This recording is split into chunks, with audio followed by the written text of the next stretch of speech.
Mesdames, Messieurs, bonsoir et merci de me recevoir chez vous. Voici les titres de cette édition. Les institutions financières internationales enquêtent de solutions pour leurs partenaires GAC. La Guinée était au cœur des discussions au Mining in Abbas et au Cap en Afrique du Sud.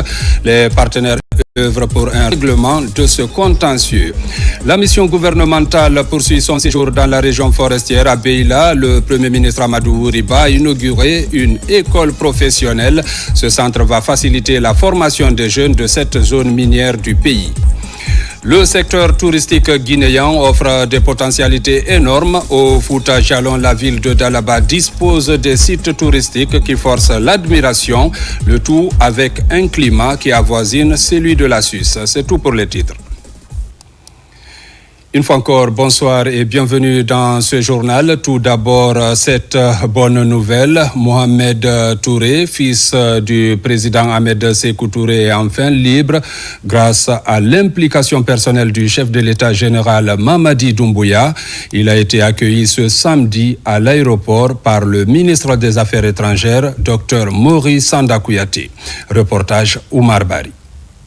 Après plusieurs années d'ennuis judiciaires et de détention aux États-Unis, Mohamed Touré, fils du premier président de la Guinée indépendante Ahmed Sékou Touré, et son épouse Denise Cross Touré ont recouvré leur liberté. Cette libération a été rendue possible grâce à l'implication personnelle du président de la République, son Excellence le général Mamadi Doumbouya, qui a une fois encore prouvé son engagement en tant que père de la nation, soucieux du bien-être de chaque citoyen guinéen partout dans le monde. Mohamed Touré est arrivé ce samedi 8 février 2025 à Conakry en compagnie de sa fille, de l'ambassadrice de Guinée à Washington, Madame Fatoumata Sidibé, et du directeur de protocole de l'ambassade Ibrahima Bangoura. À leur arrivée à l'aéroport international Ahmed Sékou Touré, le ministre des Affaires étrangères, de l'intégration africaine et des Guinéens établis à l'étranger, Dr Maurice Sanda Kouyaté, a salué au nom du chef de l'État le retour de Mohamed Touré. Il a rappelé que ce acte illustre le profond engagement de son Excellence le général Mamadi Doumbouya pour la dignité et le bien-être des Guinéens où qu'ils se trouvent. Au nom du chef de l'État, le ministre Maurice Sanda Kouyaté, dans un geste empreint de compassion, a salué la résilience de la famille Touré, en particulier Hadja André Touré, la mère de Mohamed. Il a réaffirmé la volonté du président de la République de garantir qu'aucun citoyen ne soit laissé pour compte dans les grandes initiatives humanitaires et nationales. Le général d'armée Mamadi Doumbouya, il a donné des consignes claires. En tant que ministre des Affaires étrangères, il m'a dit « Ramène-moi mon frère ici ».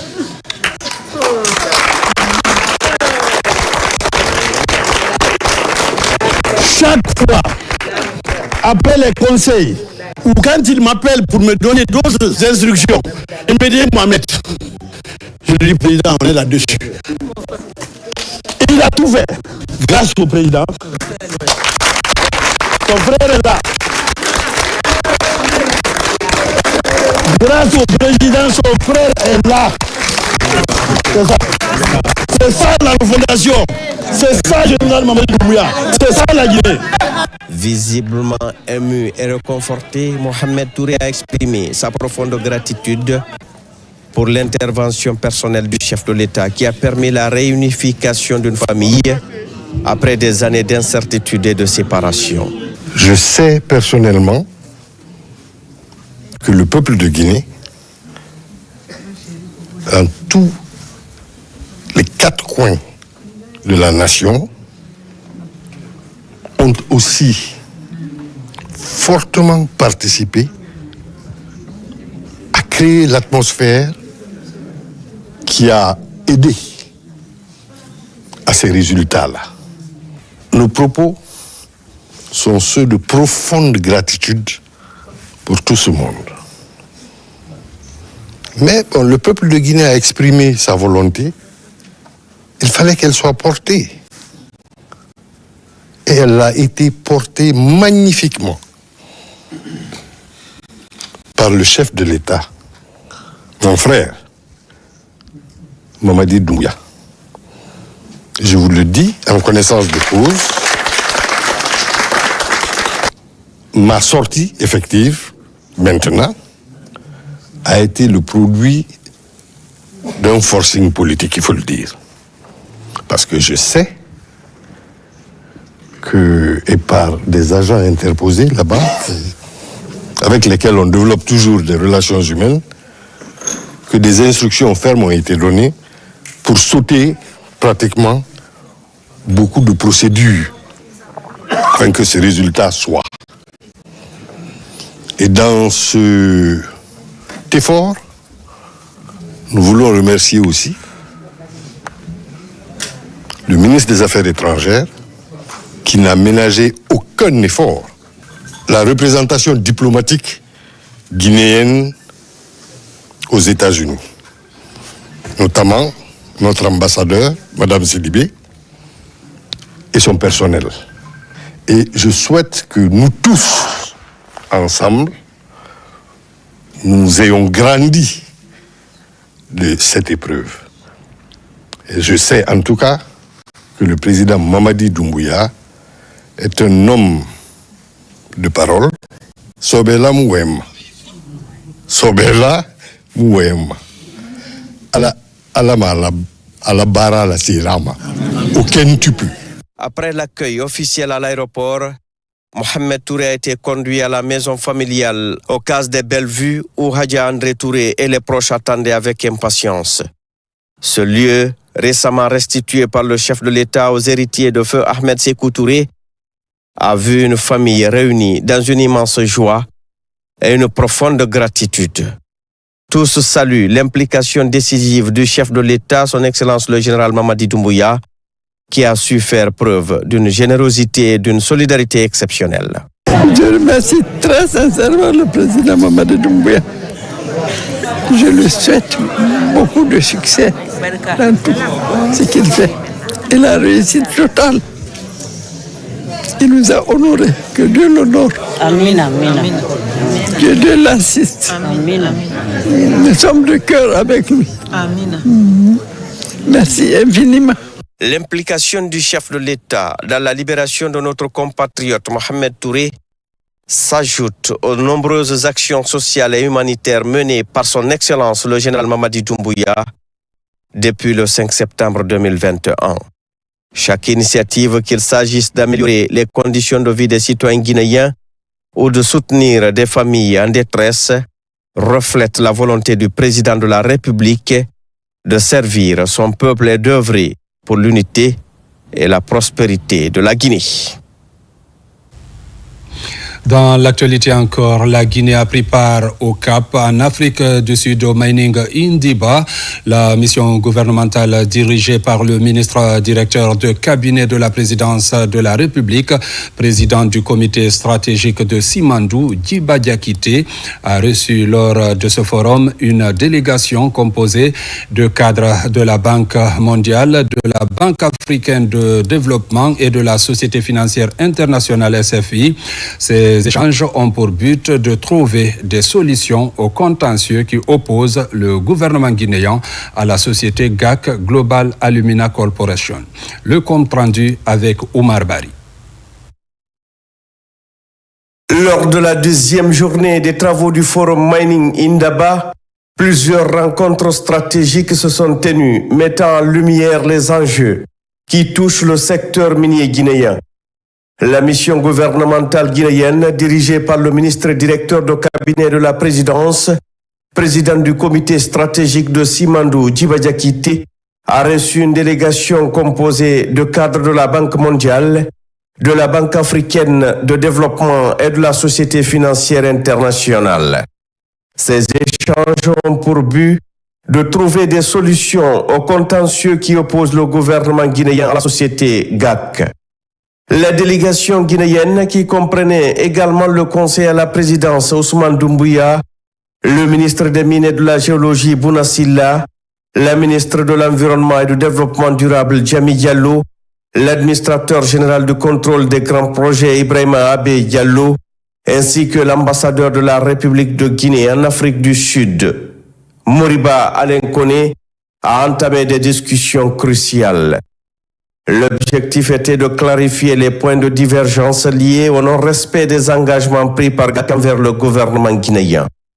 Le ministre des Mines et de la Géologie, Bouna Sylla, a planté le décor en exposant les enjeux du contentieux. Il a ensuite passé la parole aux représentants des structures financières présentes qui ont souligné l'importance d'une résolution rapide du litige. Ces échanges sont d'autant plus pertinents après leur récente entrevue à Conakry, où la nécessité de trouver une issue favorable avait été déjà abordée.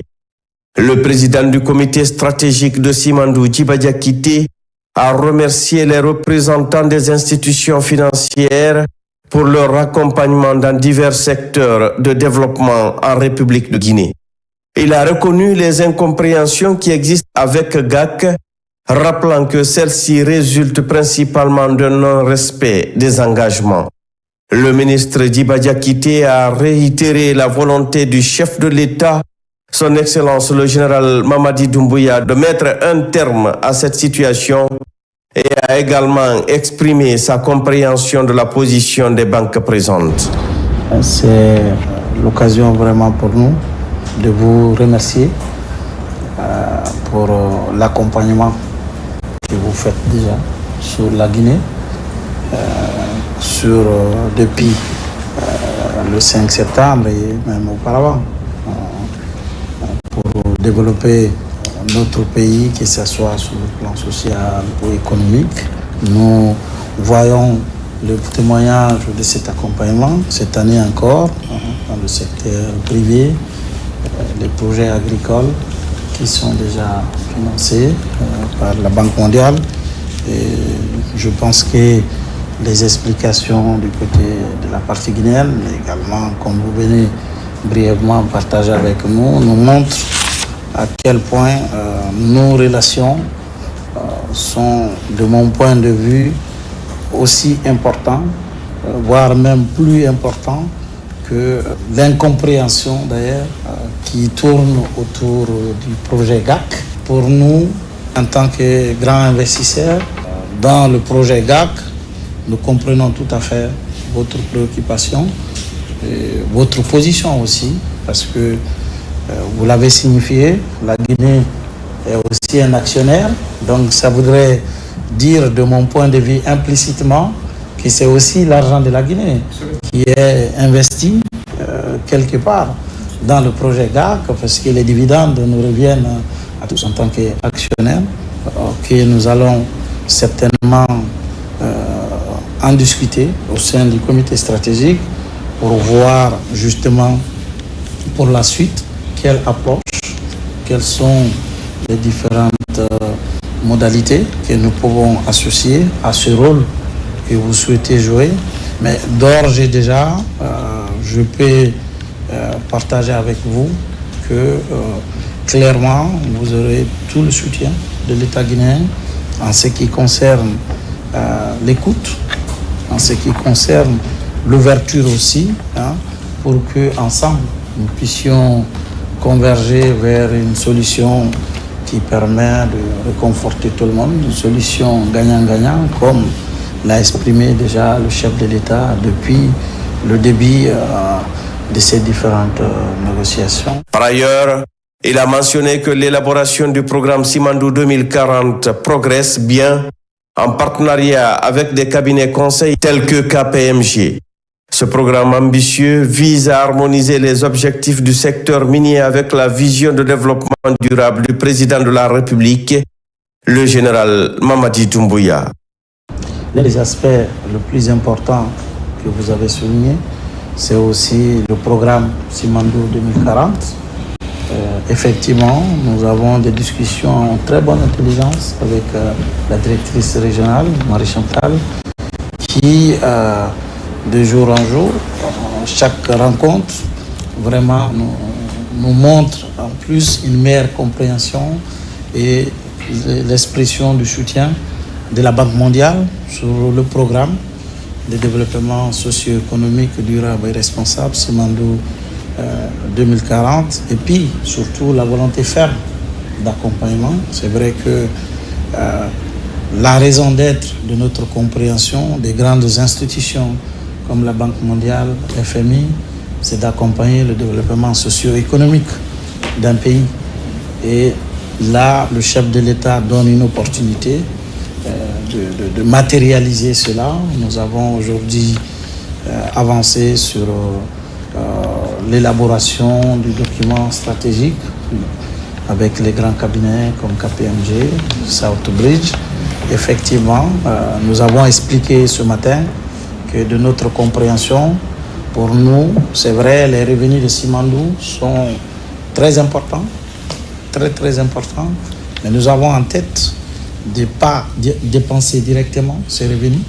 Nous avons l'ambition de pouvoir structurer un fonds souverain où une bonne partie de ces revenus sera logée, qui va nous servir d'aller prendre de l'argent moins cher sur le marché des capitaux ou de l'utiliser comme garantie pour aller financer la construction des écoles, des hôpitaux et aussi le capital humain.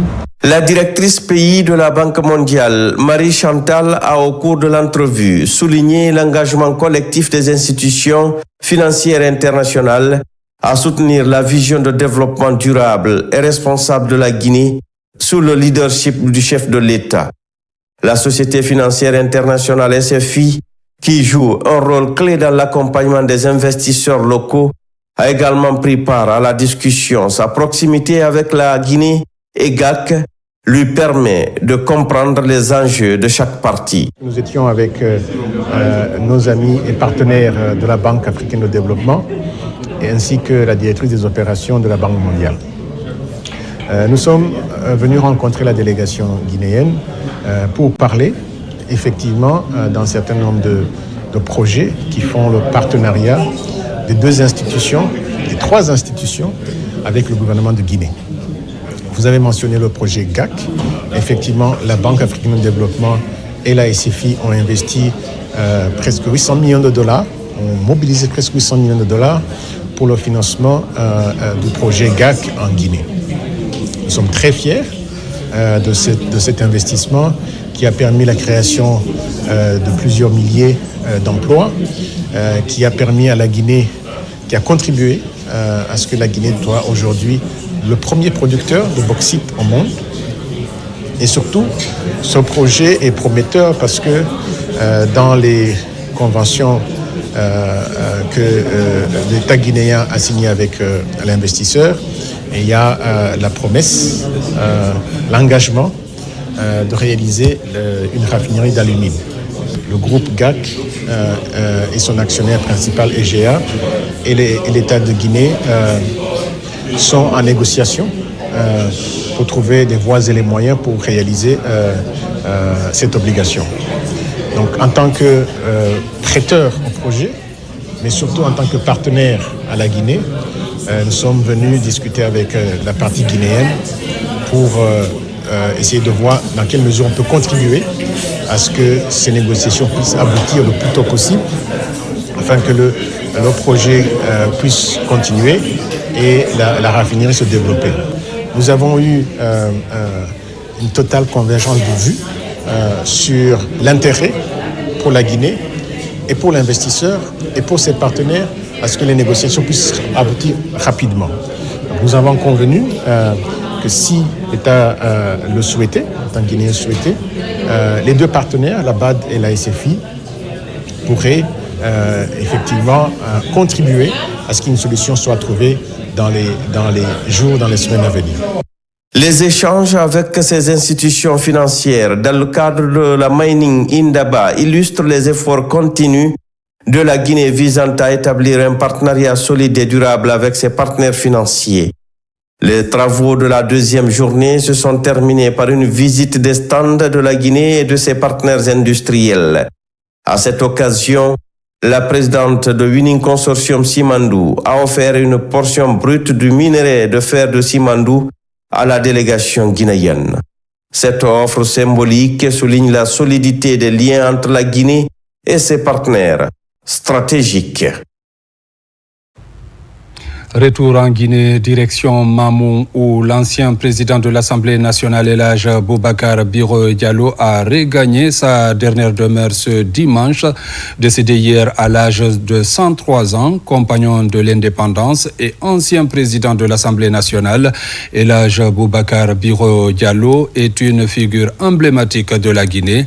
Le chef de l'État général Mamadi Doumbouya a été représenté en cette cérémonie par une forte délégation conduite par le général Amara Camara. La délégation a, au nom du chef de l'État, transmis à la famille et au peuple de Guinée les messages de compassion du général Mamadi Doumbouya. Reportage Mamadou Patebalde. Il n'est pas demandé à tous les citoyens de verser leur sang pour la patrie. Il faut avoir le souci du devenir de la patrie. Cette voix que vous entendez, vous ne l'entendrez plus. Il s'agit de El Hadj Boubacar Biro Diallo. C'est dans une profonde consternation et d'émotion que les populations de Mamou en particulier et de la Guinée en général ont appris avec tristesse le décès de El Hadj Boubacar Biro Diallo, ancien président de l'Assemblée nationale. Né en 1922 à Kourou, dans la préfecture de Mamou, El Hadj Boubacar Biro Diallo était un guide dont la sagesse, la rigueur et la bienveillance ont profondément marqué les Guinéens. Inna lillahi wa inna ilahi raji'un ko dum wadi si enen o fowtu bondirden do. Allah subhanahu wa ta'ala o wadi ko o hani wadde kon tawi enen kadi hiɗen weltori El Hadj Boubacar Biro duuɓi temedere duuɓi tati ko ɗum ɓe heɓi selon komin waɗi kon e komin wi'i kon e komin yii kon haray ko saɗimo on ko toolimo on min yetti Allah min weltanike on fatunde nden ko waɗi kon ɗum ko wele wonande en ɓayde hay goto luttata ɗon. À l'annonce de la triste nouvelle, de nombreux délégués, des amis, parents, amis et sympathisants venus de partout à travers le pays, le chef de l'État, le général d'armée Mamadi Doumbouya et le gouvernement de la transition ont été représentés par le ministre secrétaire général à la présidence de la République, le général Amara Camara, à la tête d'une importante délégation venu adresser les condoléances à la famille éplorée. Merci pour tout ce que vous avez fait. Et tout ce qui doit être fait, vous l'avez fait. Et ce que nous pouvons faire ici, Mamou est en train de le faire, elle l'a fait et vous attendent pour qu'on mette en application sa dernière volonté. Donc, au nom du peuple de Guinée, qui est par là, qui est partout, nous vous souhaitons la bienvenue et vous demandons humblement de prier pour lui, pour nos dévanciers, nos parents, nos frères, nos sœurs, tous les dévanciers, et que cette transition que nous gérons ensemble, qu'il la fasse parfaite. Je l'ai côtoyé tout le temps, pendant longtemps, et même quand il était à la retraite, je me rendais à Kourou, nous parlions de tout et de rien sous son petit manguier. C'est une perte énorme pour la Guinée, mais c'est en même temps un exemple immense pour la Guinée. C'est le doyen de notre famille qui vient de disparaître à l'âge de 105 ans environ. C'est une consternation totale, mais la foi prédomine. La foi prédomine. La mort est créée par Dieu avant la naissance. Il a fait œuvre utile. Il a rendu d'éminents services à la nation. Ce que je retiens de lui, c'est l'honnêteté. Une fois, je causais avec lui, je dis, papa, qu'est-ce qui peut donner à quelqu'un une longue vie? Il m'a dit, il faut être honnête. Il faut être honnête. Il faut être honnête. Quand il n'est pas en contradiction avec ta conscience, tu vas vivre heureux et pendant longtemps. Je retiens ça de lui. Ancien président de l'Assemblée nationale, De 1995 à 2002 et député à la 6e législature, Elhadji Boubacar Biro Diallo n'était pas seulement une figure politique emblématique de notre pays. Il était aussi une référence pour le peuple de Guinée. Aujourd'hui, un baobab qui nous quitte, un centenaire, c'est un don de Dieu. Toute la République est plongée dans une profonde tristesse. Le gouvernement, les populations, les amis, la famille biologique, tout le monde partage cette tristesse et nous prions pour que son âme repose en paix. Je souhaite que le bon Dieu lui accorde le paradis et qu'il lui pardonne. Je souhaite qu'il soit une source d'inspiration pour toute la jeunesse guinéenne et surtout pour les cadres, pour les valeurs qu'il a défendues. Sa passion pour son pays, sa passion pour les populations guinéennes, et il a donné de lui-même, de sa propre personne, pour faire de la Guinée un pays indépendant. C'est un compagnon de l'indépendance également, mais aussi de faire en sorte que la démocratie s'installe dans notre pays. Biro était un homme très direct, très droit. Il ne dit pas ce qu'il ne fait pas. Il ne faisait pas des choses par complaisance. C'est quand la personne mérite et le texte mérite à être étudié, on l'étudiait, on le passait. Si ça ne méritait pas, si ce n'était pas favorable au peuple de Guinée, on ne le passait jamais. Elhadji Boubacar Diallo est rentré définitivement dans l'histoire de la Guinée par la grande porte. C'est un grand homme que nous avons perdu. C'est un exemple de sagesse, de vérité, de courage. Elhadji Biro Diallo a commencé ce combat pour l'instauration de la démocratie dans notre pays depuis le temps colonial.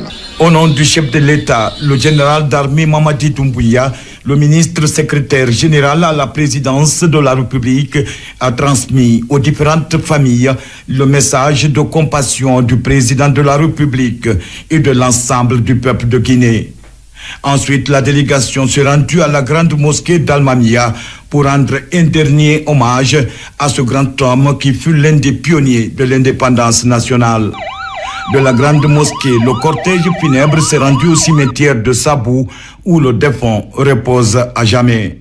Elhadji Boubacar Biro Diallo s'en va, laissant derrière lui un héritage politique inestimable et une empreinte indélébile dans l'histoire de la Guinée. Paix à l'âme de l'illustre disparu. Et puis à des milliers de kilomètres de Conakry, le président du CNT rencontre les ressortissants guinéens établis au Maroc. Objectif, présenter le tableau de bord des grands chantiers de la transition, mais également le contenu de l'avant-projet de nouvelle constitution. Une opportunité pour les participants de cerner et de comprendre les motivations des législateurs sur le choix de certaines innovations. Abdoulaye Diallo commente les images de nos confrères. Suivez. À la représentation diplomatique de la Guinée à Rabat, le président du CNT est accueilli par cette cérémonie de lecture du Saint-Coran. Un moment fort, marqué par des prières pour la paix, le développement du pays et la pérennisation des acquis du CNRD. Comme dans les différentes régions de la Guinée et dans certains pays, la détermination de Dr Dansa Kourouma d'informer, d'expliquer et de recueillir les avis sur l'esprit et la lettre de l'avant-projet de nouvelle constitution est sans condition. En tant qu'autorité du pays, notre légitimité dépend de notre capacité à écouter nos compatriotes et à apporter des solutions à leurs préoccupations et les encourager dans leur parcours. La deuxième chose, la Guinée est un pays en pleine refondation. L'un des éléments essentiels de la refondation, c'est la Constitution. Et on est en phase d'explication de l'avant-projet de constitution. Nous avons mis l'occasion à profit pour présenter à la communauté guinéenne les grandes innovations. Face à cette jeunesse engagée, le président de l'organe législatif de la transition a détaillé les principales articulations de la loi fondamentale. Les constitutions successives, chacune d'elles avait trois problèmes qui se ressemblaient. Trois problèmes. Le premier problème, les conditions de rédaction restaient peu claires. Deuxièmement, ces textes-là n'ont pas été élaborés de concert avec la population, qu'on sous-estime parce qu'elle est majoritairement analphabète, on refuse de les associer. Deux, troisième problème qui correspond à toutes ces constitutions-là, elles n'ont pas été respectées par ceux qui les ont rédigées même. Alors nous, étant une autre génération, avec une autre manière de penser, le président de la République nous a dit « Écrivez une constitution qui nous ressemble et qui nous rassemble ». Entre interrogations, suggestions et préoccupations, ces jeunes ont témoigné leur engagement, mais surtout leur volonté d'apporter leur soutien à l'édifice constitutionnel. Nous sommes très émus aujourd'hui de voir les perspectives de la Guinée à l'échelle nationale et internationale, et sans oublier son excellence, M. Mamadi Doumbouya, qui est en train de mettre aujourd'hui la Guinée, une nouvelle Guinée, un nouveau départ de l'échelle internationale. Cette rencontre illustre l'attachement de la diaspora guinéenne à son pays et la détermination à faire entendre sa voix dans la prise de décision. Avec cette démarche des autorités guinéennes, l'avenir de la Guinée se dessine bien au-delà de ses frontières. La mission de l'équipe gouvernementale de la région forestière poursuit ses activités. L'équipe conduite par Amadou Riba a conféré hier avec les populations de Beila. Lors de ce grand meeting, les responsables locaux ont profité pour exposer leurs préoccupations, mettant en lumière les principaux défis de développement de la préfecture. Une école professionnelle a été également inaugurée. Reportage Ousmane Bangoura. Beila, terre bénie de Konia, accueille la délégation gouvernementale conduite par le Premier ministre Amadou Riba. Juste à la porte d'entrée de la ville, un projet structurant retient l'attention des usagers. Ce poste électrique, au-delà de son impact direct sur les préfectures de Beila et Kirouané, étendra ses bienfaits jusqu'à Kankan, Mandiana, Sigiri et Koursa via le poste de Fomi. 120 autres localités allant des sous-préfectures au village bénéficieront également de cette avancée énergétique majeure. Lors de cette visite des installations par le chef de gouvernement, des points cruciaux ont été abordés, notamment la gestion rigoureuse du raccordement des ménages en évitant les erreurs du passé et la sécurisation des sites stratégiques. Pour aller à Kirouané, avant de sortir, elle va transformer la haute tension en moyenne tension qui va desservir la population de Beila ainsi que la population envoisinante. C'est un autre projet d'électrification rurale. C'est toujours dans le même projet. Il est prévu d'électrifier par ces projets 121 villages, partout là où il y a de postes. Décembre 2025, l'ouvrage doit être livré. Là, c'est le centre de formation professionnelle de Beila, fonctionnel depuis quelques années. Après son extension, ce temple de savoir ouvre officiellement ses portes aux apprenants. Il comprend 22 infrastructures pour un total de 234 apprenants, dont 25 filles. 30 formateurs, dont 3 femmes, tiennent les 6 filières enseignées. La plomberie sanitaire, la mécanique autodiesel et essence, électricité bâtiment, l'électricité industrielle et la maçonnerie. Cette infrastructure est le fruit d'un partenariat gagnant-gagnant entre le gouvernement guinéen, les partenaires techniques et financiers ainsi que le secteur privé. Ce centre de formation incarne notre engagement commun et notre ferme volonté à vouloir renforcer davantage le capital humain de notre jeunesse, à faciliter l'insertion socio-professionnelle de nos apprenants, afin de favoriser leur employabilité et bâtir tous ensemble une Guinée forte, prospère et résiliente, tournée vers l'avenir.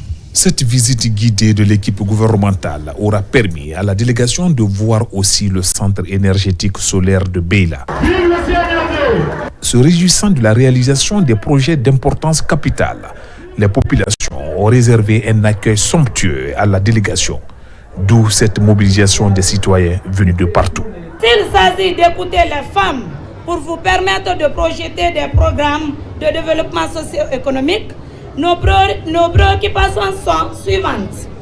L'autonomisation des femmes à travers la création microcrédits, l'employabilité des femmes à des postes de prise de décision dans la préfecture de Beila au sein des sociétés Rio Tinto, l'opérationnalisation du conseil préfectoral des femmes et filles de Beila, le désenclavement des jeunes de production pour permettre aux groupements féminins de faire écouler facilement leurs produits. La relance du centre d'autonomisation et d'entrepreneuriat féminin. Amadou Ouriba, satisfait de ce témoignage de la population de Beila à l'endroit de son équipe, conscientise les esprits sur les retombées attendues du projet Simandou. Non seulement pour Beila, mais aussi les communautés environnantes, tout en appelant les jeunes à promouvoir la formation. Vous abritez l'un des projets les plus importants d'Afrique à travers le Simandou. L'aménagement urbain de la ville de Beila doit commencer maintenant.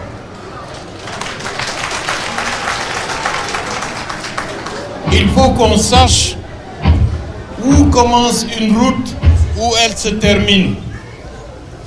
Les infrastructures collectives doivent être déjà sur le plan tracé. Parce qu'on ne souhaiterait pas qu'il y ait un développement urbain anarchique comme dans certaines capitales que nous connaissons. Il faut que les responsables administrateurs territoriaux, les élus de la collectivité, avec les équipes des ministères sectoriels, s'asseyent pour définir et tracer d'ici la fin de l'année comment Beila sera dans 1 an, dans 2 ans, dans 3 ans. Parce que si on ne le fait pas, Beila du jour au lendemain verra sa population doubler, voire tripler. Mais si rien n'est préparé pour loger les gens, pour créer les écoles, pour créer les centres de santé, les espaces de loisirs, ce sera une ville qui ne sera pas du tout en capacité d'assurer son développement futur. Messieurs les ministres, on a une tâche. Lorsqu'on parle du Simandou 2040, le Simandou 2040 commence par Beila et Kerouané.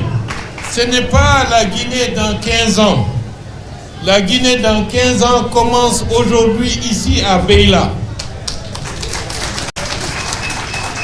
Et donc, si on veut atteindre confortablement le programme de Simandou 2040, il faut que d'ici la fin de l'année, que nous montrions nos réelles capacités de gouvernance, d'anticipation pour que Beila soit correctement construite.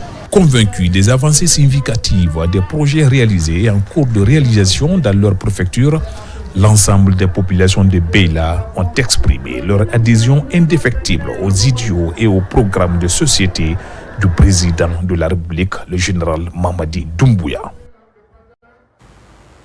Au compte de l'immersion gouvernementale toujours, le ministre de la Défense nationale visite les structures sanitaires militaires réalisées à Zérékoré, 4e région militaire du pays.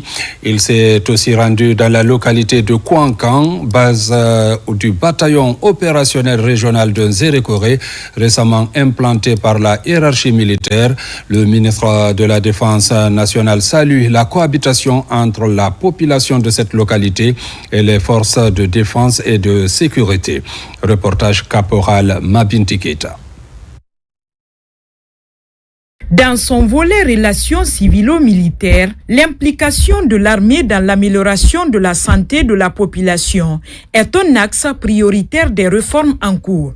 À l'image des autres structures sanitaires militaires du pays, le centre médico-chirurgical des armées du camp Béanzin de Zérékoré est aujourd'hui un espoir pour les patients civils et militaires au sud de la Guinée. Les choses, ça se passe bien. On s'occupe de nous. Depuis hier, je suis venue ici. On s'est occupé de moi.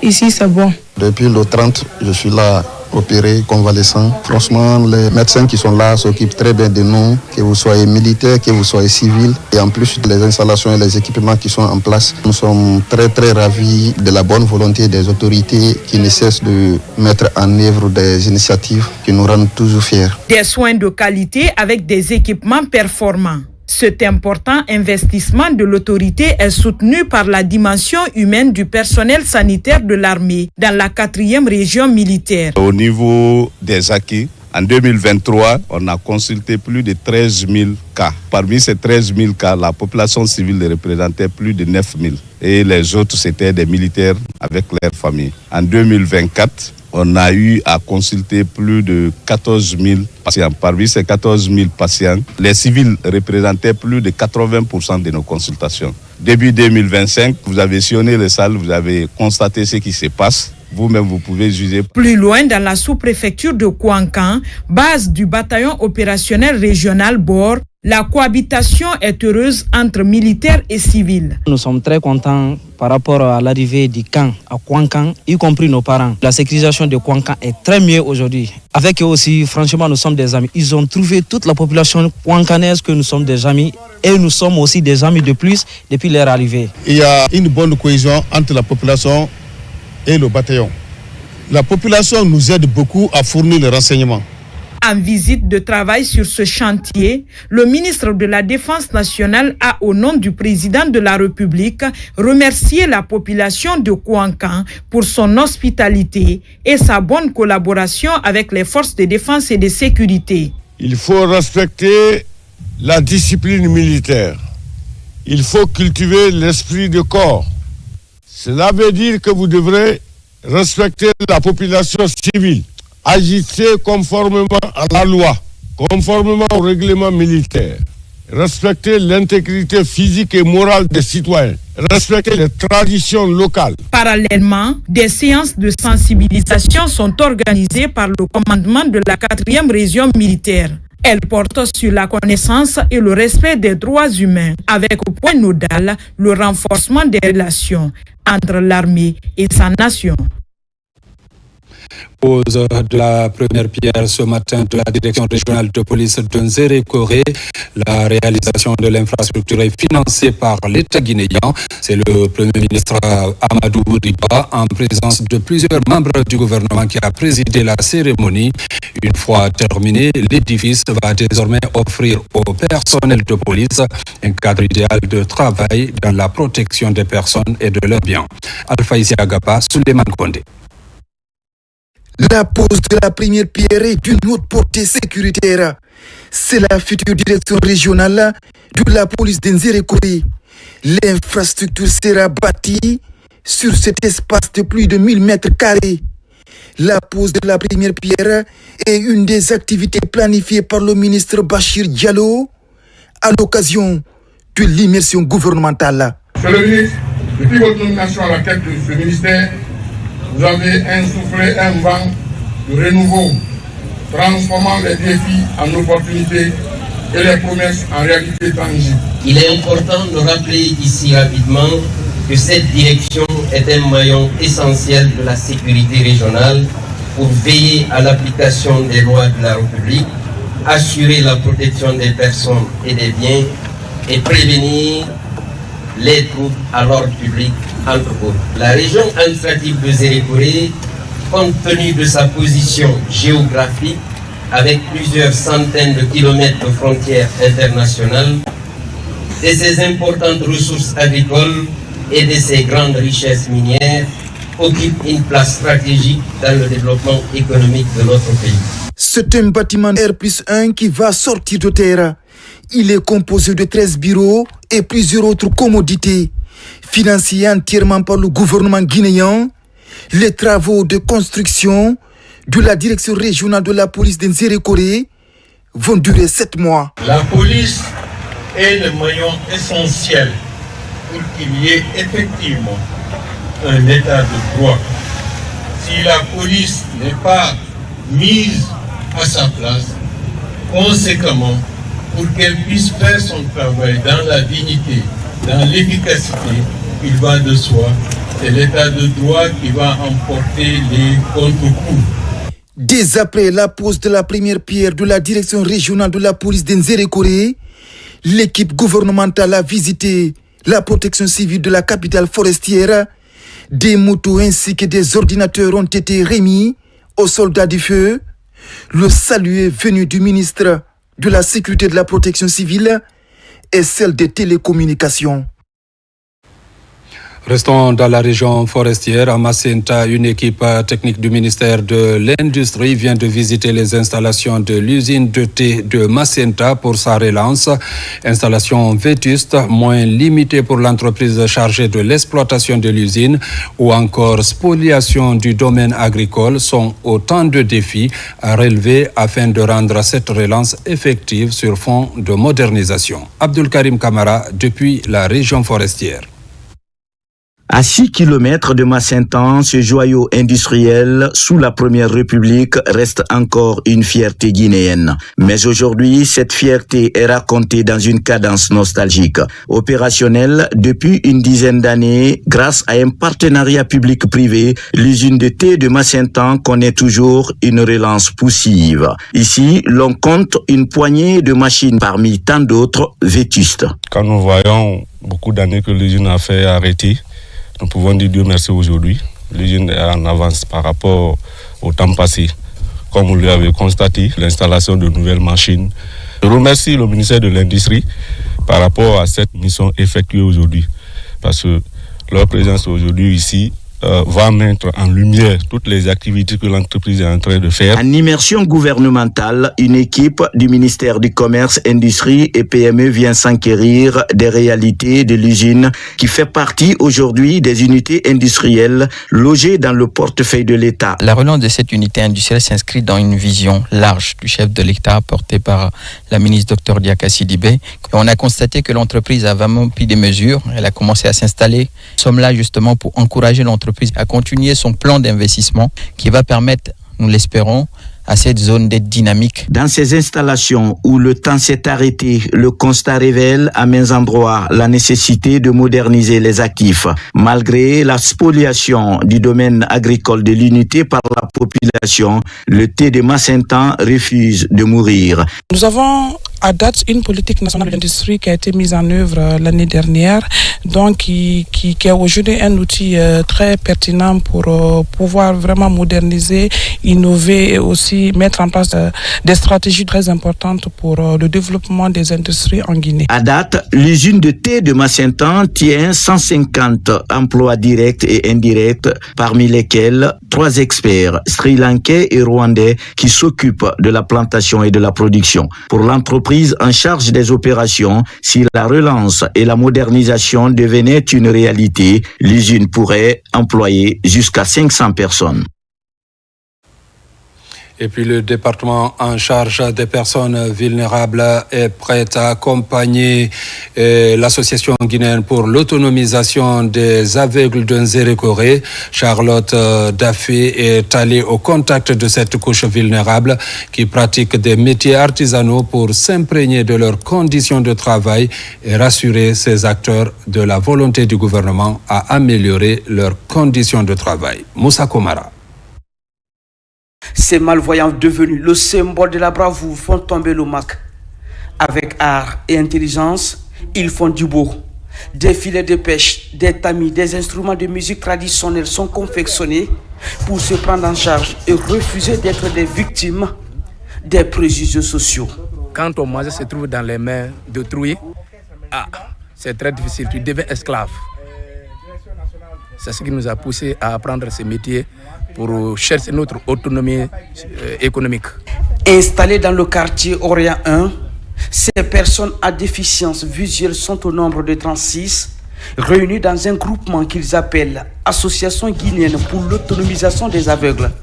Sans siège ni soutien, ils refusent d'être marginalisés et tentent de faire valoir leur utilité dans la société.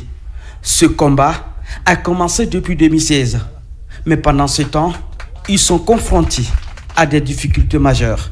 Le manque d'appui pour la construction d'un centre d'alphabétisation et de réinsertion socio-professionnelle pour l'autonomisation des aveugles qui croupissent dans les différents villages de la région.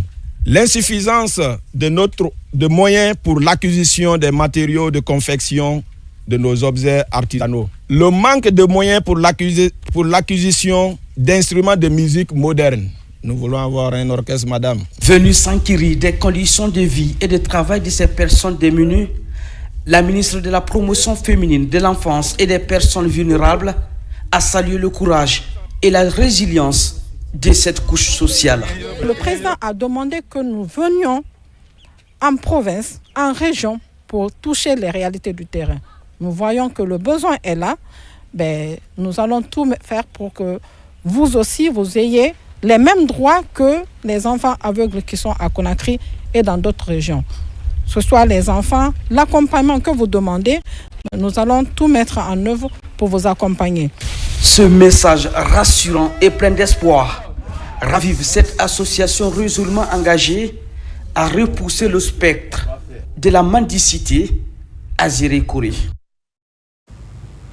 Améliorer l'accès aux technologies de l'information et de la communication pour les étudiants. Le ministère de l'Enseignement supérieur, en collaboration avec Mouna Technology Group, offre 1000 ordinateurs aux universités et instituts, dont 300 dans le Grand Conakry. L'Institut supérieur des arts Mori Kanté de Dubreka a bénéficié de 30 ordinateurs uniquement pour les étudiants. Reportage Sa Martin Fancinadouno. Le ministère de l'Enseignement supérieur, de la Recherche scientifique et de l'Innovation, à travers le groupe Mouna Technology, entend offrir aux étudiants un accès amélioré aux outils numériques. L'Institut supérieur des arts Mori Kanté de Dubreka bénéficie de ce programme avec 30 ordinateurs destinés uniquement aux étudiants, essentiels pour leur formation académique. Aujourd'hui, avec les outils informatiques que nous avons, donc ces ordinateurs qui sont vraiment de pointe, ça permettra à nos étudiants de faire non seulement les recherches, mais de pouvoir télécharger les cours, de pouvoir visualiser les images, puisque nous sommes dans le domaine des arts et de la culture, mais aussi de pouvoir avoir d'autres logiciels pour les tableaux, pour le design et ainsi de suite. Ces ordinateurs seront utilisés dans la préparation des cours, des projets de recherche et des activités académiques, permettant ainsi aux étudiants bénéficiaires de développer leurs compétences en informatique et de se préparer au mieux aux défis du marché de l'emploi. J'ai toujours aimé utiliser l'ordi, mais je n'ai jamais eu l'opportunité de le faire. Grâce à cela, aujourd'hui, je vais pouvoir aussi m'intégrer, m'initier dans ce monde d'apprentissage technique et technologique. On a des scénarios à écrire par moment, on a des scénarios à réaliser par moment en tant qu'interprète, donc l'outil là vient en apport pour la réalisation de ces scénarios. Merci à Mouna Group. Et nous les remercions et nous les encourageons encore à faire plus pour nous. Les étudiants bénéficiaires sont issus des 4 départements: Beaux-Arts, Arts dramatiques, Musique et musicologie et cinéma. Ils sont tous sélectionnés sur la base du mérite. Un tel programme permet ainsi de réduire la fracture numérique en offrant la possibilité aux étudiants qui n'ont pas les moyens d'accéder à un ordinateur, outil crucial dans l'évolution du monde numérique. Le ministère de l'Enseignement technique veut impliquer davantage les entreprises dans la formation des apprenants. Pour ce faire, une stratégie nationale de formation par apprentissage et par alternance est élaborée. Cela dans le but de favoriser chez les apprenants une formation en classe tout en effectuant des formations en entreprise. Plus de détails avec Tierno Ousmane Diallo. Dans la politique en cours de développement à l'enseignement technique, priorité est accordée aux cours pratiques. En salle de classe, tout comme en dehors des murs des écoles, dans le cadre de leur formation, les apprenants doivent être suivis dans ce sens. L'élaboration d'une stratégie nationale de la formation par apprentissage et par alternance va ainsi permettre d'améliorer leur qualification afin de mieux répondre aux besoins du marché de l'emploi. Que la Guinée va se doter d'une stratégie de formation par apprentissage et par alternance, et puis aussi tout le cadre légal et réglementaire qui va avec. Parce qu'on entend parler beaucoup de formation par apprentissage ou par alternance, malheureusement nous avons quelques retards. Donc grâce à cette réforme, à cette activité, nous allons pouvoir rattraper ce retard. En Guinée, vous avez déjà un tissu important dans l'artisanat, dans les petites entreprises, mais aussi dans quelques entreprises plus grandes qui offrent des apprentissages professionnels. Et donc il faut les valoriser, et c'est l'idée de la stratégie. Dans ces réflexions, le ministère de l'Enseignement technique, de la formation professionnelle et de l'emploi, à travers la Direction nationale de l'emploi et de l'entrepreneuriat, travaille étroitement avec le secteur privé, le syndicat et les partenaires au développement, une démarche inclusive pour donner un nouvel essor à la formation par apprentissage et par alternance. Il est primordial de développer des synergies entre les institutions de formation et des entreprises pour favoriser l'alternance, les stages, les programmes d'insertion professionnelle. Cette collaboration bénéfique permettra d'ancrer la formation professionnelle dans une dynamique pragmatique et efficace. Pour accompagner efficacement cette transformation structurelle de notre économie, selon la vision du chef de l'État en cours de matérialisation dans le programme Simandou 2040, il est donc indispensable de doter nos jeunes des compétences techniques, professionnelles et humaines dont ces secteurs porteurs ont besoin. La stratégie nationale de la formation par apprentissage et par alternance va renforcer l'implication du secteur privé dans la formation des apprenants conformément aux objectifs de la politique nationale de l'emploi. Développement local, des actions sont menées dans la préfecture de Kindia pour soutenir la refondation en cours dans notre pays, une initiative saluée par les autorités. Reportage Makeme Donzo. La région de Kindia se prépare activement à une mobilisation grandiose en faveur des idéaux du président de la République, le général Mamadi Doumbouya. Les membres du comité d'organisation, composé de secrétaires généraux, chefs de cabinet des départements ministériels, ont rencontré les autorités locales et fils ressortissants de la région de Kania dans le but de faire de cet événement une rencontre mémorable. Ils sont venus nous rencontrer par rapport à un événement que nous devons mettre sur place. Il s'agit de la reconnaissance des acquis du président de la République, chef de l'État-chef suprême des armées, qui a beaucoup fait pour la Basse-Côte. Quand nous prenons toutes ces activités, tout ce qui s'est passé à Kindia, on est en plein droit vraiment de reconnaître les acquis du président. Si quelqu'un te fait du bien, il faut le reconnaître. Le président assure la santé des artistes et la santé n'a pas de prix. C'est pourquoi nous sommes reconnaissants envers le président de la République. La Basse-Côte est reconnaissante des multiples actions de développement posées par le général Mamadi Doumbouya depuis le 5 septembre, d'où cette initiative pour célébrer ses acquis les 21 et 22 février afin de prouver au monde entier que les fils et filles de cette région naturelle soutiennent le CNRD et son président. C'est l'union des fils et filles de la Basse-Guinée autour d'un idéal commun, et celui du soutien à Monsieur le Président de la République, compte tenu de toutes les œuvres qui sont entamées, qui sont réalisées, qui sont en perspective. 1200 artistes ont eu une prise en charge médicale et parallèlement à ça, les droits d'auteur ont été payés à hauteur de 3 milliards de francs, sans compter toutes les œuvres qui sont déjà là. À cause de toutes ces raisons, nous, on en a été mandatés de nous associer avec nos frères de Kindia, l'ensemble des autres préfectures, que ce soit Koya, Forekaria, Dubreka, pour pouvoir venir magnifier notre adhésion totale aux idéaux de Monsieur le Président de la République. Plusieurs activités sont prévues à cette occasion. Des cérémonies religieuses, sociales, politiques et culturelles, mais aussi des inaugurations d'infrastructures de base. Campagne de mobilisation pour l'assainissement de la ville de Conakry. Cette fois, c'est au quartier Anko 5 Wanindara, dans la commune de Matoto, que le bureau fédéral communal du Mosacode a mobilisé les habitants pour une vaste opération de nettoyage.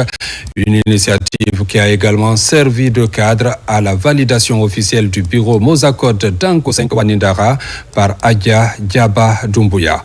Le point avec Kerfala Presse Camara. Munis de râteaux, de balais et de brouettes, plus d'une centaine de jeunes du bureau fédéral communal Mosacode du quartier Wanindara se sont activement impliqués dans cette campagne d'assainissement. Tous en uniforme, ils sont œuvrés avec détermination pour débarrasser les voies publiques des déchets, rendant ainsi leur cadre de vie plus sain et agréable.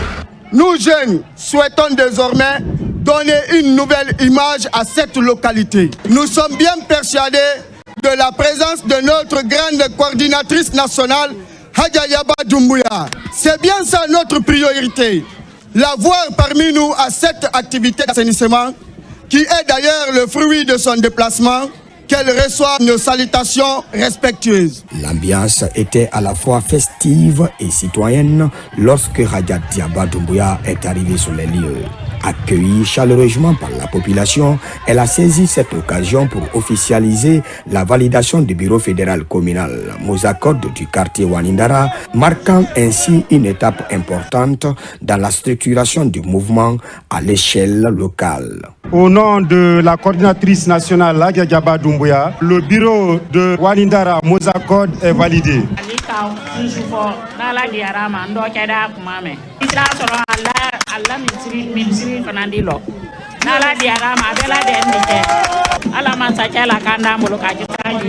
Avec cette reconnaissance officielle, le bureau fédéral communal Mozakod du quartier Wanindara entend redoubler d'efforts dans la lutte contre l'insalubrité. Tourisme, destination d'Alaba, la ville qui a abrité le lancement de la saison touristique 2024-2025, une période qui court jusqu'au mois d'octobre prochain. 3 mois après le lancement, on s'y retourne pour admirer certains attraits de cette préfecture qui a très tôt marqué les colons. Nos reporters Ousmane Ba et Mamadou Djoumaba nous font voyager à la découverte des paysages fascinants de Dalaba dans ce reportage grand format. Suivez. De par sa nature exubérante, avec un paysage fascinant qui offre un beau temps, un climat doux et une humidité spécifique, Dalaba se révèle comme une perle dans le massif du Fouta Djallon. Très tôt attirés par cette beauté, les colons qualifient Dalaba de la Suisse africaine de Guinée. Ils s'y installent et expérimentent la plantation des arbres exotiques tels que le pin, à l'image de ce jardin appelé Jardin Chevalier du nom d'Auguste Chevalier, un botaniste français qui a expérimenté cette essence en 1908. Parti en France, il revient en 1918 et constate la réussite des échantillons. Telle est la genèse de ce jardin. La forêt a été appelée forêt des pins, c'est parce que c'est ici qu'il a essayé de la première plantation des pins. Ça ne se trouvait nulle part en Guinée. Mais c'est après que ça a réussi en 1918, après la Première Guerre mondiale, il est revenu. Il a trouvé que les pins ont donné, ça a poussé. Et depuis lors, il a essayé de mettre dans les autres endroits de la ville de Dalaba, même à Pita. Les pins se trouvent à Pita actuellement. Donc après ça, en 1945, l'endroit là où nous sommes a été placé comme forêt classée. Dans le jardin, plusieurs autres espèces exotiques. Des arbres centenaires sous lesquels l'humidité crée un microclimat qui accueille si bien les visiteurs. Des arbres aux écorces odoriférantes, des feuilles au parfum qui embaument l'atmosphère. Les couloirs sont arpentés par les visiteurs. Pour cette occasion, ces motards s'offrent le plaisir de faire une parade.